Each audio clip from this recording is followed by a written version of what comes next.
et l'université Alassane Ouattara a mis sur pied un plan de riposte piloté par la cellule scientifique pluridisciplinaire de lutte contre la Covid-19 au sein des l'UAO.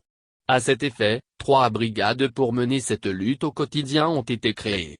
À savoir, la brigade des enseignants-chercheurs et chercheurs, celle du personnel administratif et technique et celle des étudiants. Une cérémonie a eu lieu, le 9 juillet, à l'amphithéâtre du campus 2, au cours de laquelle, chacune des brigades, après avoir été officiellement présentée, a reçu sa feuille de route et son pack de kits sanitaires composé de gel hydroalcoolique et de cache-nez.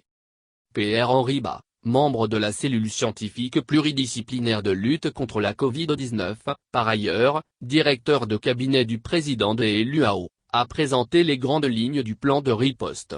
Lequel plan recommande d'informer et sensibiliser le monde universitaire, faire appliquer les mesures barrières au sein des l'UAO, gérer les cas suspects et confirmés à la Covid-19, assurer la continuité pédagogique ou encore développer la recherche opérationnelle.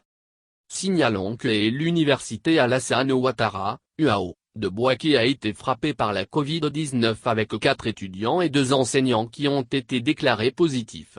Pour éviter toute propagation vertigineuse de la pandémie au sein de cette institution universitaire, Pr Lazare Pohamé, président des l'UAO et ses collaborateurs, ont pris la décision de fermer de cet établissement supérieur, il y a près de 3 semaines. Pour rassurer le personnel enseignant et les étudiants, une vaste opération de désinfection et d'aseptisation de tous les locaux des l'UAO a été menée. Et depuis le 3 juillet, les cours académiques ont repris. J'y ai eu cours. Des autres collègues également. Hier, les étudiants étaient présents dans les amphis, a déclaré le président des l'UAO.